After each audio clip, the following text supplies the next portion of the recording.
Once again, the Queen of Consorts surprises us, but not in a good way.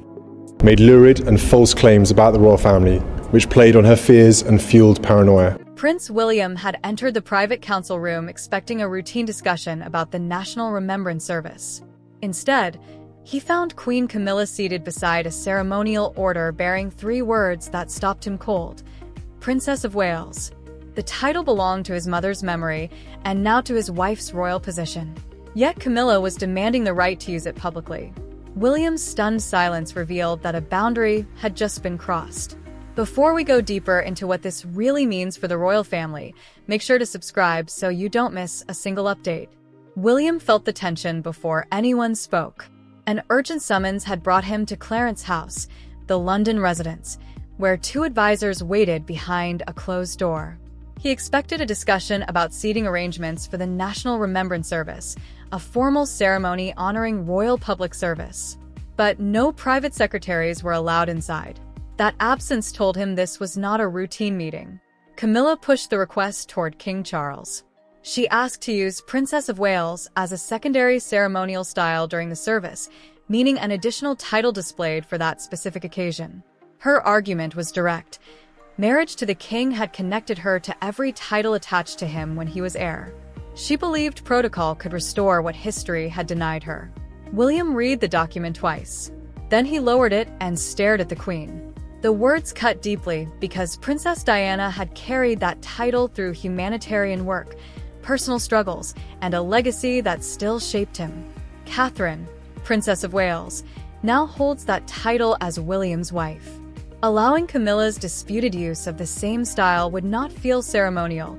It would feel like an invasion of a title filled with emotional history. King Charles pressed one hand against the table as his son asked whether he had already known about the request. The king hesitated. That pause struck harder than any answer. William realized his father was not surprised by the request, only by his reaction. The situation became even more serious when an advisor admitted that the wording had already reached the Lord Chamberlain's office, the department responsible for royal ceremonies and palace arrangements. Camilla had not simply raised an idea. She had already started moving it through the machinery of the monarchy. William turned back to the supporting document and discovered what felt like the final insult. Music. The note discussed marriage, hierarchy, precedent, and entitlement. Yet Princess Diana's name appeared nowhere. The omission seemed deliberate. Someone had attempted to claim her title while removing her from the very history connected to it. William stood up and warned Queen Camilla that the title was not just an ornament waiting in an archive. Camilla responded that history could not be controlled by grief. But William's anger went beyond royal protocol because behind those 3 words stood 3 women, one beloved mother, one future queen, and one king whose silence was becoming increasingly difficult to defend. To the palace, the dispute was about titles, hierarchy, and historical precedent. Music, but to Prince William, it was about the woman whose absence had shaped nearly every important moment of his life. Princess Diana had carried the title into hospitals, shelters, minefields, and millions of homes around the world. Catherine, Princess of Wales, inherited it with humility and respect. Camilla now wanted to claim it through procedure. Behind the formal language, 3 royal identities were colliding, and William was being forced to decide what loyalty truly demanded of him. William returned to Windsor carrying more than anger. He carried memories of standing beside his mother as a young boy, watching aides prepare her for public engagements, and hearing them call her Princess of Wales. The title was not simply a royal style, an official form of address attached to rank. It was connected to Diana's voice, her struggles, her compassion, and the final years they shared together. Catherine listened without interrupting as her husband explained what had happened. She had accepted the same title only after years of public service and dedication, never pretending that she could replace the woman who made it famous. The princess understood that carrying Princess Diana's legacy required humility because every public appearance invited comparison, and every decision had the potential to reopen old wounds. William finally revealed the most painful detail. Queen Camilla's proposed wording would place both women under different versions of the same title during the National Remembrance Service. Catherine remained composed. She slowly removed her engagement ring and turned it between her fingers before asking one question. Had King Charles approved it? The prince explained his father's silence, his hesitation, and the defensive words that followed. Catherine understood immediately.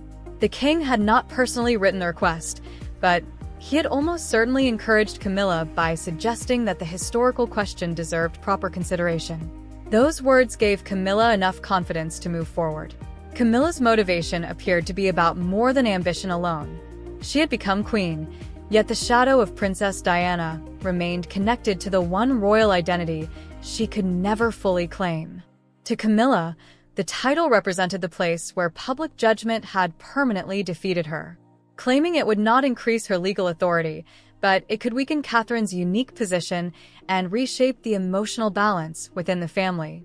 William left the room and opened a small drawer containing one of Diana's handwritten birthday cards. He read a single line, closed it firmly, and made his decision.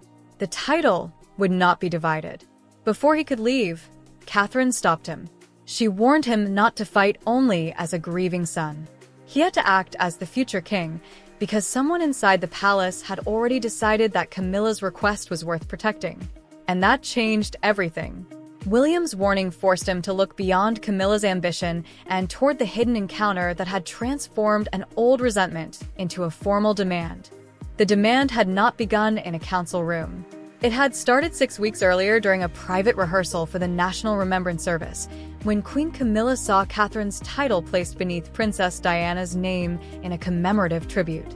One line on one ceremonial card reopened a resentment the palace believed had been buried for decades.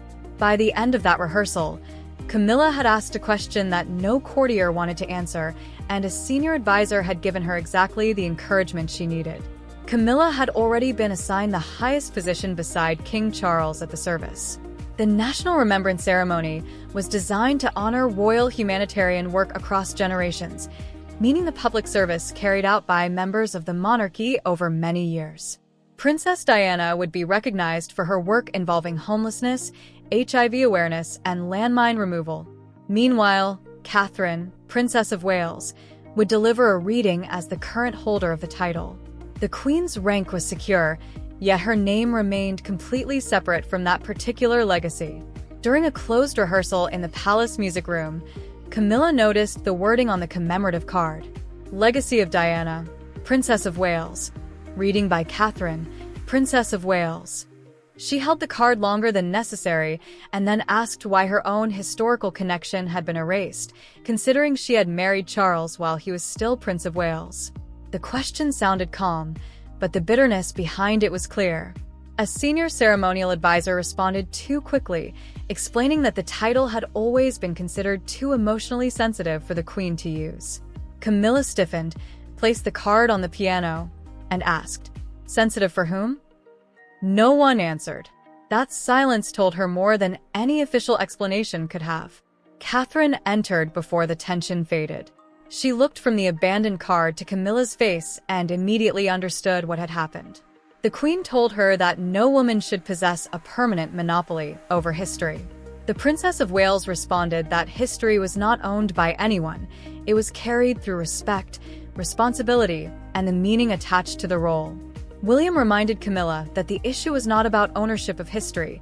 It was about respect and memory, not a monopoly over the past. Neither woman raised her voice, but both understood that the disagreement had entered dangerous territory. That same evening, Camilla took action. She met privately with constitutional historian Sir Malcolm Avery, who explained in a documented consultation that palace ceremonial language could acknowledge a historical association without changing Catherine's legal position. A ceremonial style was simply wording used for a specific royal occasion. But even that narrow possibility was enough. Later that night, King Charles heard about the request. Exhausted and unwilling to begin another argument, he told Camilla, "Have it examined properly." The king intended it as a review. Camilla interpreted it as permission.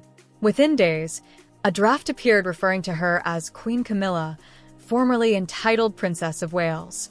She rejected the wording as too weak and demanded something stronger. When William learned that Catherine had already confronted Camilla about the matter, his restraint disappeared.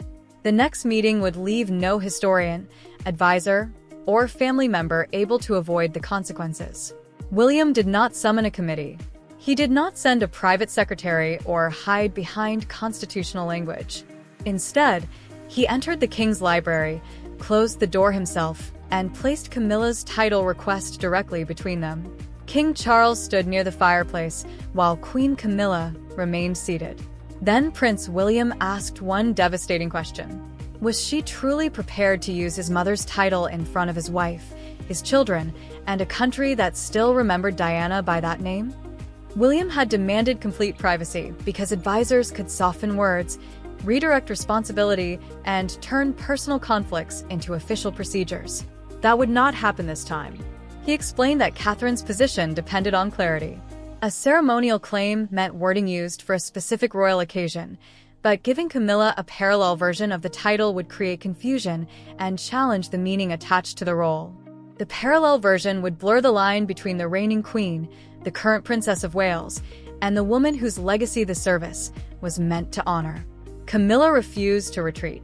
Music. She told William that she had spent years accepting limitations created to protect other people's feelings. She had endured silence, judgment, and public criticism while standing beside King Charles. The Queen insisted that Princess Diana's memory should not erase her marriage, her service, or her place in royal history. William pushed the request back across the table. He explained that the title had never been avoided because Camilla lacked status or recognition. It had been avoided because using it could appear as though she was claiming the identity of the woman whose marriage had been destroyed. The words landed heavily. King Charles lowered his eyes, but Prince William continued. Camilla stood so quickly that her chair scraped across the floor. She accused William of allowing childhood grief to influence the monarchy's present. He stepped closer and responded that grief had not rewritten the program.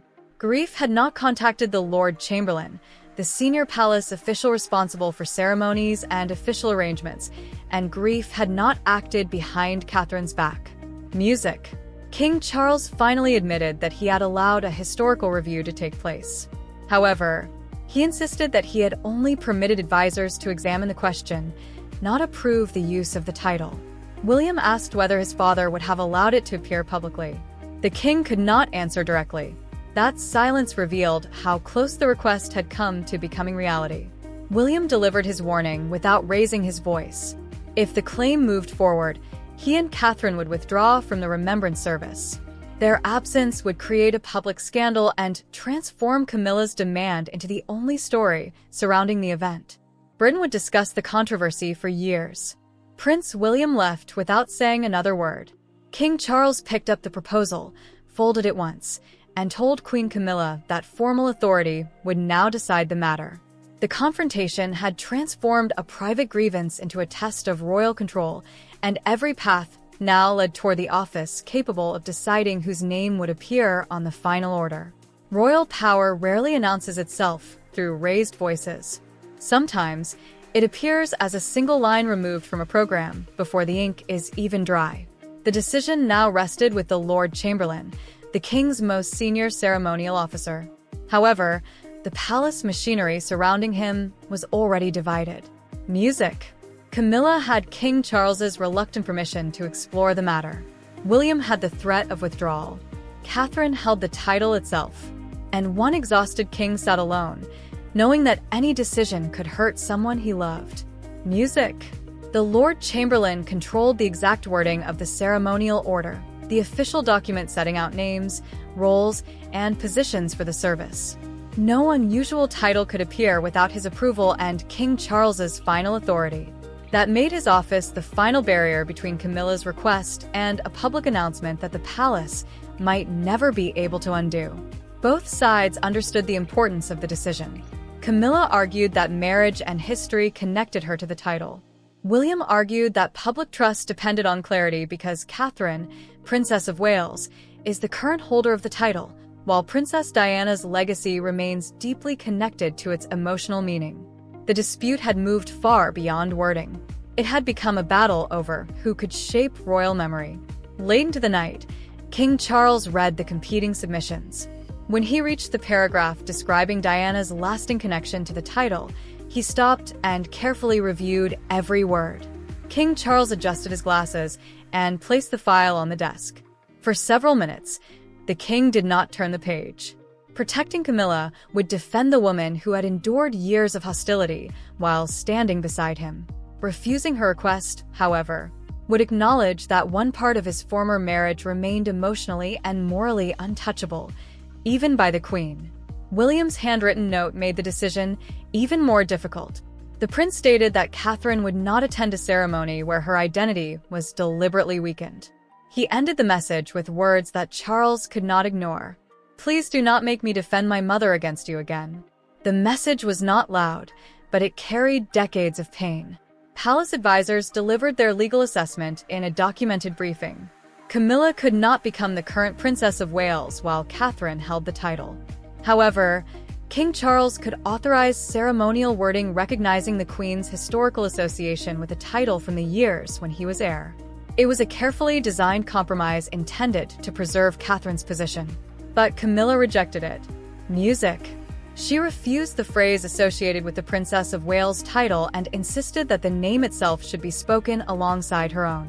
Anything less, she believed, would confirm that Princess Diana still held influence over how history viewed her. Finally, King Charles signed a private instruction and sealed it inside a red dispatch folder, the case used for confidential royal documents. Neither Camilla nor William was immediately informed of the outcome. However, the Lord Chamberlain immediately halted the service program before printing. By sunrise, the palace knew a decision had been made. But the first consequence would not appear on paper.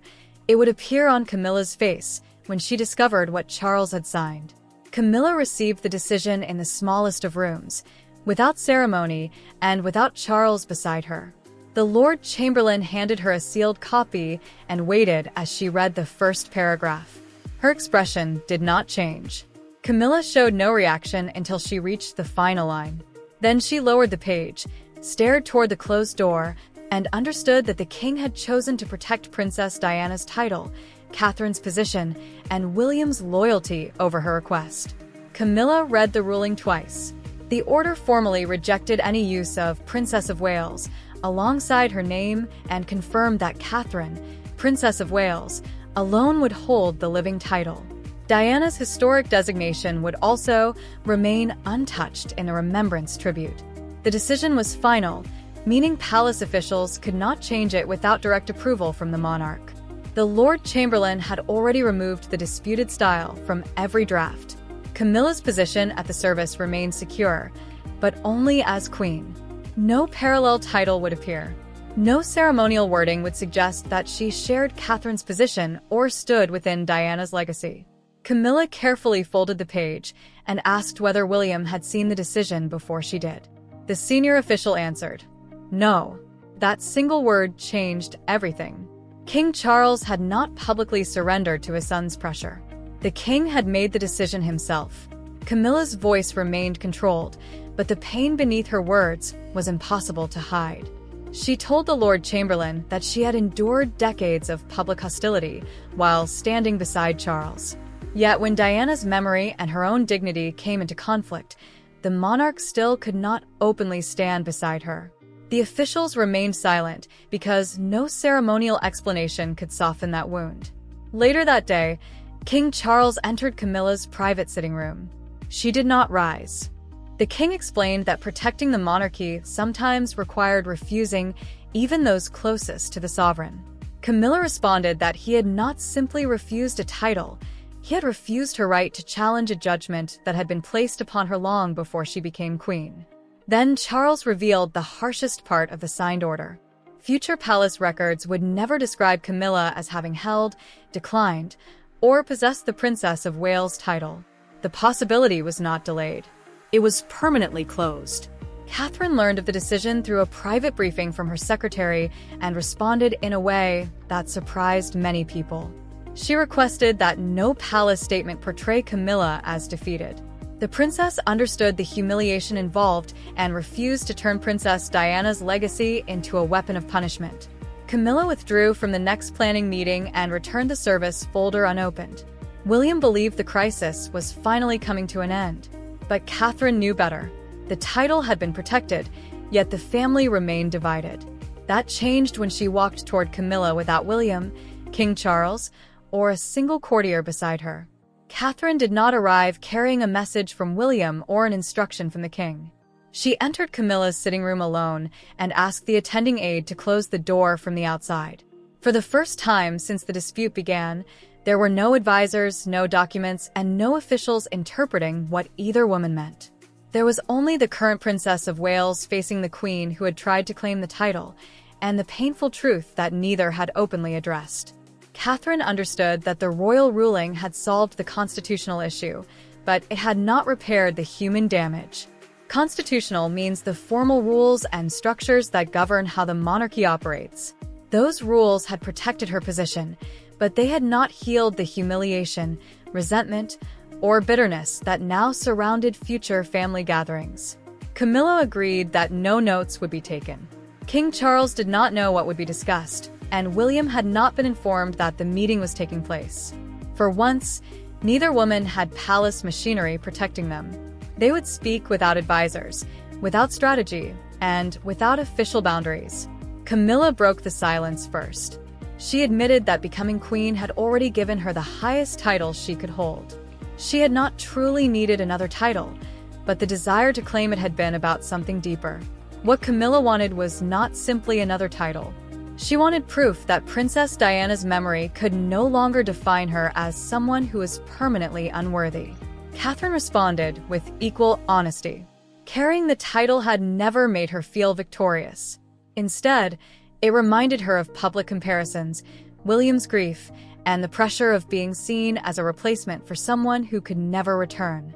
The princess told Camilla that the name came with responsibility and pressure, not triumph. Camilla poured tea, but neither woman touched it. Catherine placed her hand beside the cup and said, "Diana's memory cannot give one woman dignity by taking dignity away from another. But trying to claim the title in this way only reopens the wound and deepens the very judgment you are trying to escape." Then Camilla revealed the truth through a private admission. King Charles had never promised to approve the request. She had moved forward because she believed his love for her would prevent him from publicly refusing her. For the first time, Camilla accepted that she had mistaken his silence for support. Camilla took a blank card and wrote that she accepted the king's ruling without reservation. She added that she would never seek ceremonial or historical use of the title again. This was not a forced retreat.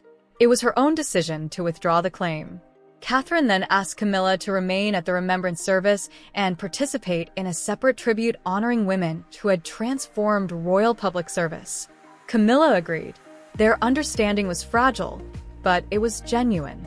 However, outside those closed doors, the names Camilla, Diana, and Princess of Wales were already dominating conversations across Britain in a storm the palace could no longer contain. By midday, the private dispute had become a national discussion. Broadcasters interrupted regular programming. Crowds gathered outside palace gates.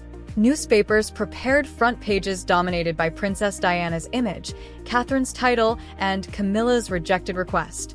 Yet the public reaction was not simply anger toward one person.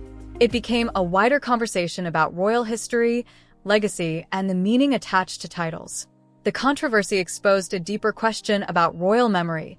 Could the monarchy move forward without erasing the emotional promises that many people believed had been made to the past? A palace correspondent revealed the story during a live broadcast, reporting that King Charles had rejected a request involving Camilla and the Princess of Wales title. The report provided few details, but the names alone were enough. Within minutes, the dispute moved from private palace rooms into homes across Britain. Buckingham Palace responded with a carefully worded statement. The palace, meaning the central office that officially represents the monarch, confirmed that the current use of the title remained unchanged and that the remembrance service would continue. The statement did not blame Camilla. It did not mention William's warning to withdraw. The silence surrounding those details only increased public speculation. The London Chronicle published the most striking image the following morning. Its front page featured a black and white photograph of Princess Diana beneath the headline. Her name remains. A smaller image showed Catherine arriving at a public engagement, while Camilla was seen leaving Clarence's house with a lowered expression. Kensington Palace became the emotional center of the public reaction. Dozens of people gathered near the gates carrying white roses. One elderly woman placed a handwritten card beside Diana's memorial area. It read, "A title can pass. Love does not." That single sentence spread faster than any official palace statement. Public opinion quickly divided. Some commentators accused Camilla's request of being an attack on Princess Diana and Catherine, Princess of Wales. Others argued that no woman should be trapped forever by hostility created decades earlier. The debate was no longer only about rank or titles. It had become a struggle between memory and mercy. William watched the coverage alongside Catherine and became visibly unsettled as personal attacks against Camilla grew increasingly harsh. William had wanted the title protected, not another wave of cruelty that would reopen the darkest years of his family's history. His goal was never to create more suffering. Catherine understood the difference, but the public storm had grown beyond their control. Camilla's handwritten note finally changed the tone of the situation. Buckingham Palace confirmed that the Queen had voluntarily renounced any future ceremonial or historical association with the title. Her decision showed that the conflict had ended through acceptance rather than public punishment.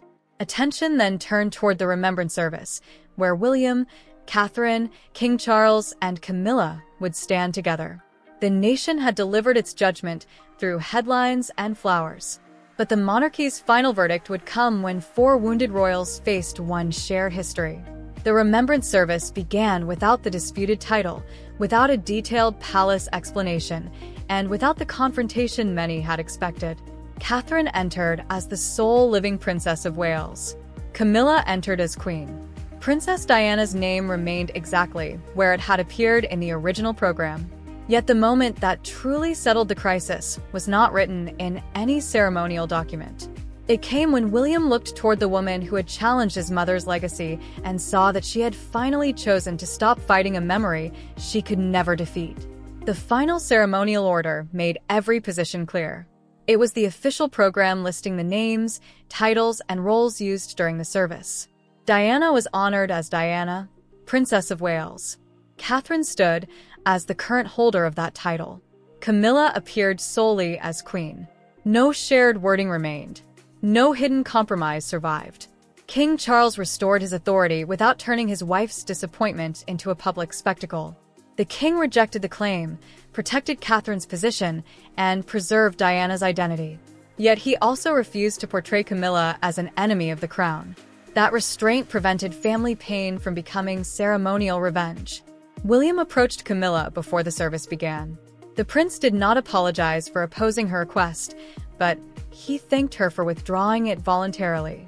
She replied that some battles became destructive long after their original purpose had disappeared.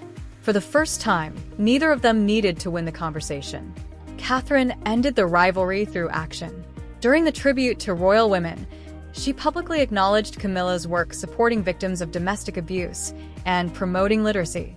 The princess gave the queen recognition based on what she had achieved herself, not on a title connected to Princess Diana. That distinction offered dignity without surrender. After the tribute honoring his former wife, King Charles reached for Camilla's hand. She allowed the king to hold it, but her attention remained focused on Catherine's reading. William noticed. In that quiet moment, he understood that honoring his mother did not require denying his father's present life. Camilla finally accepted that her place and security within the monarchy could not come from claiming every symbol that had once been denied to her.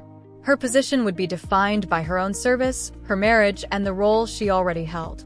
Princess Diana's legacy did not need to be conquered. William also changed. He protected his mother's title, yet refused to allow public anger to destroy the queen. The future king had defended memory without becoming controlled by revenge. The verdict was final. Camilla's claim was permanently rejected. Catherine remained the sole living Princess of Wales. Diana's historical identity remained untouched. King Charles kept his family together, and William left knowing he had defended his mother's legacy without damaging the monarchy that his son would one day inherit. The forbidden title remained where history had placed it, not as a prize, but as a boundary. The crown had finally learned the importance of respect. The crisis was over, and the monarchy emerged not untouched, but wiser. Thanks for watching. Please don't forget to like and subscribe, and we'll see you in the next update.